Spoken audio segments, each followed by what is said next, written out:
Hey guys, I'm Dimension Jumper and today I'll be reviewing The Witcher Season 3, both Volumes 1 and 2. This is going to be me reviewing Season 3 as a whole, so yeah. So, Season 3 takes place a few months or so after Season 2, and it's all about Geralt and Yennefer trying to keep Ciri safe since the events of Season 2, where all of the continent now knows about Ciri. And throughout the season we find out about different things, like I think a leader of the elves called Fulka. I believe that's the name of I think the leader of the elves, or a part of the elves that did some sort of war with a lot of the people on the continent and stuff like that. And then we find out about, we see I think one of the different spheres later on and stuff like that. And this is obviously also the final season of Henry Cavill as Geralt. And yeah, I'll probably talk about that in probably later on in the review. So I would say overall, season 3 it's okay, I guess. I mean, I would say the first half, as I said in my Volume 2 review, the first half of Season 3 is probably set up so basically set up, that's basically the first half. And then not Season 4, then the second half is more about some of the consequences that happened in that first half.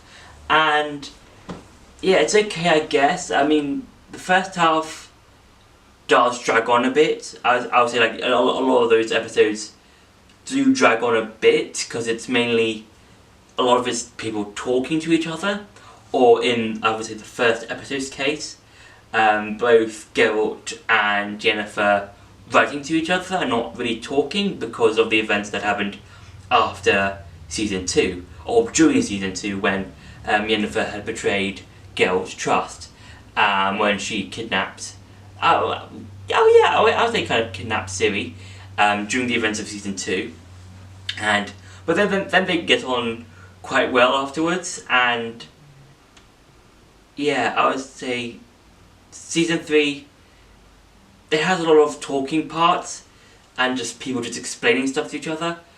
It probably would have been a bit cooler or a bit nicer to have a few more action scenes, because there are some action scenes and some fights in this season, but I feel like some of them are quite limited.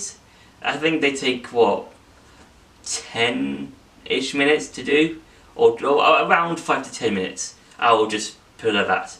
And I'd say the longest one in the season so far was probably the whole of Season 6, Episode 6, where we had that whole fight in the wizard or the mage school.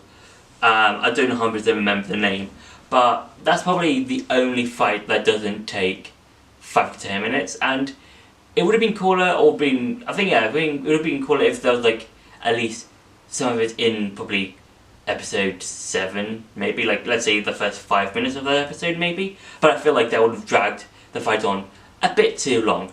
And yeah, and then in Episode 7 we see Ciri going to another sphere, which is entirely made out of desert. And that episode, I feel like really tests Ciri, because that puts her to a test, and like kind of, because it's a desert, she starts to hallucinate, people like her grandmother, I think, or aunt, I don't 100% remember, but it's the previous Queen of Cintra that we saw in Season 1. And she kind of, because she's an illusion or a hallucination, she kind of taunts Ciri a bit. Ciri. She taunts Ciri a bit, and I feel like this episode really puts Ciri to her wits, like kind of like figuring out what's real, what's not an illusion, and hallucination. And yeah, that's it. I think this kind of interesting. And then in episode 8, it's more about kind of seeing where this season goes, or where the show goes in the future. Now, I said before that this season is also the final one with Henry Cavill, and he will be replaced by Liam Hemsworth. And yeah, because like he has spoken out several times about how he would correct people about what I'm doing during the show about some elements, and I've heard that I'm not 100% sure, but I have heard that he got into like not, I would say, like disagreements. I think I can put that nicely with some of the writers or something of the show. I'm not 100% sure. Those are just some of the things I've heard about how some things would do, and from his perspective, I can see where he's coming from. Like, you want to follow the source material to the letter, like you want to follow it as closely as possible.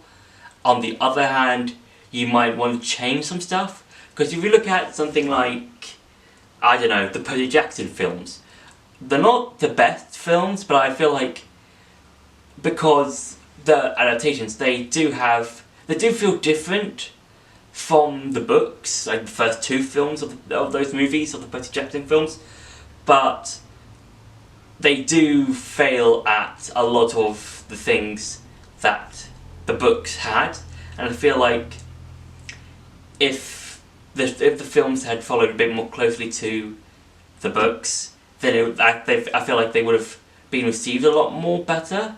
But because of those changes, they really didn't follow the books closely or too much, except for like some parts that were in the books.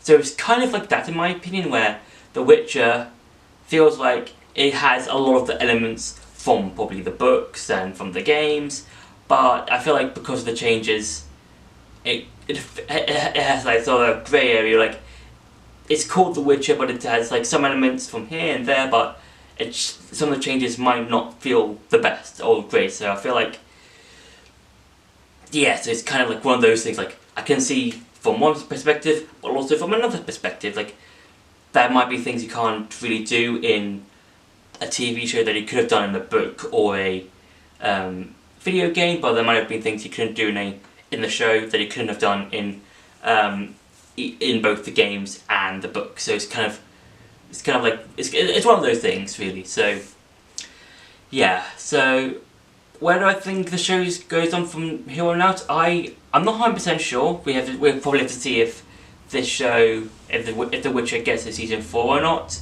We'll just have to wait and see. So yeah. So overall, season 3, it's okay. It's fine. I enjoyed the moments of it. It's not the best. I think I kind of like season 2. There are some elements in there that I do quite like we get to see more of the witches and stuff, and yeah, overall, season 3, it's okay, I guess. Could have been better a bit, just a bit. So yeah, that's been my review for The Witcher season 3. I hope you enjoyed this video. Don't forget to like, share and subscribe, and see you in the next video.